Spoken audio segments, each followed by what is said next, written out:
Gamersledge.com, we've never reviewed an alpha before, and there was internal debate amongst the editors whether we should. For all intents and purposes, this is neither an alpha version of software, nor is it a stress test as Bungie claimed, since invitations were limited. We see it for what it is, a clever marketing demo. But considering the limited access and the amount of traffic the site gets regarding our Destiny stories, I made the call that this would be a good chance to provide people with an in-depth look to an eagerly anticipated game. There's been a lot of confusion over what Destiny is and is not. When it was announced and the first trailers were shown, most people thought it looked like a serious Borderlands or a Star Wars-esque Halo. After finally allowing most of the Gamersledge editorial staff hands-on time with the game, we can say it's neither of those things. It's actually that rare and elusive game, the one that combines elements from everything you like, puts it all together, and it feels just right. If you've ever played Halo 2, then you're going to feel right at home with Destiny. It's a bit tighter in terms of response, but the floaty jump, or double, or even triple super high floaty jump, depending on class skills you opt to take, is there. There's no falling damage, so jump away. Shooting has weight, and each gun feels and acts differently. There are 3 classes of weapons: standards, which are your assault rifles, single-shot scout rifles, and things like that; secondary weapons, which are shotguns, sniper rifles, and pulse rifles; and the third tier is heavy weapons. Seeing as the alpha maximum level is 8 and you need level 9 in order to use a heavy weapon, we obviously can't discuss that third tier at this point. Players can co-op with up to 2 other people to create a party of 3 to progress through the story missions in Destiny. There are 2 different types of enemies in the alpha, and one of our biggest fears has been assuaged. Neo Sapien and I had seen some previous alpha footage, and to say that the AI was stupid was an understatement. No fears, however, as the AI in this version is incredibly smart. I found myself several times looking for an enemy I just shot at, only to find it had gone around an obstacle to flank me. Clever girl. Players can also jump into PvP matches, the only one in the alpha being a 6-on-6 zone-type game, where there are 3 flags and whomever controls them the most over a time period wins. What was interesting was that they gave us 2 different maps to play this mode on, Earth and the Moon.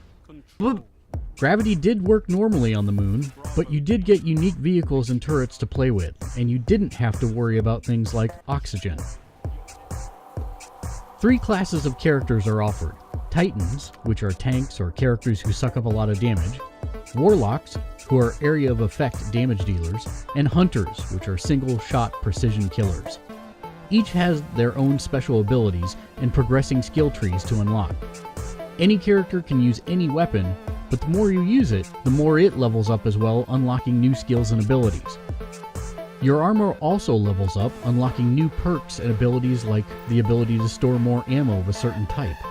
Then when you add in collectibles, grimoire cards, faction points, collectible ships, speeder bikes, and more, anyone with even a hint of obsessive-compulsive disorder will immediately be lost to this game forever. Character creation was surprisingly deep, with more choices than we were expecting. I ended up making a slightly alien Trent Reznor of the future, while Yadard went for the last Targaryen. Friend of the site Cowboy Bebop went for a robot character. So there's quite a bit of diversity in what they give you to play with. The last item I want to cover in this section is something I personally thought would be jarring, and that's the transition from first to third person when you activate your special ability. Bungie has said in interviews they wanted you to see this transformation happening to your character, so they transition between the 2 views. It's actually fairly seamless, and mentally, I just ticked the box that says allocate 2 seconds when activating power before being able to use it, and from there I was fine. We don't know much about the story of Destiny, even with this glimpse into the game. We know that man made it to Mars, and that's when the Traveler showed up in all its orbiting, orby glory, ushering in a new dawn for mankind that saw him or her leave Earth behind to colonize the stars.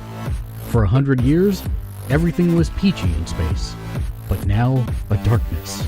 The yang to the Traveler's yin is coming, and only a few, and by few we mean everybody that buys the game, people can harness the power of the Traveler, making them known throughout the lands as Guardians. A mechanic sidekick named Ghost, who sounds eerily like Peter Dinklage from Game of Thrones, hint, it is him, accompanies you, and tells you what you need to do in order to save humanity. And that's all we know at this point. Usually when a developer says alpha, they mean placeholder graphics, placeholder sounds and music, unfinished gameplay elements. Alpha in coding terms means first stages. Bungie, as we've expressed at the beginning of this review, has not presented an alpha here. This is a beautiful, feature-complete, meaning everything that's going to be in the game is already in the game, orchestrally scored game with voice acting, finished AI, and polish. The graphics are quite breathtaking, especially in space. Character models on aliens are rather impressive. As I mentioned earlier, we get to see two species during the alpha, the Fallen and the Hive.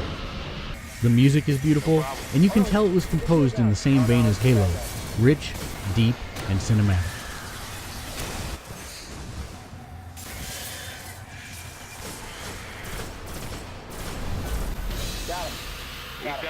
Okay. Bungie has presented us with neither stress test nor alpha. Instead, we have a demo that gives us a glimpse of an exciting new connected online game with vast possibilities for customization and gameplay styles. While its mechanics are simple enough for anyone to pick up and play, its depth will keep players engaged for many, many hours. It is beautiful, engaging, and a hell of a lot of fun to play with friends. This reviewer can't find a single flaw in something that's supposed to be in quote-unquote early stages of the game. And that means come launch day, everybody wins. Gamersledge gives the Destiny First Look Alpha 10 out of 10 glimpses. If you like this video review, please don't forget to click the like button and subscribe to our YouTube channel. For everything else Destiny related, Oh, I still feel like...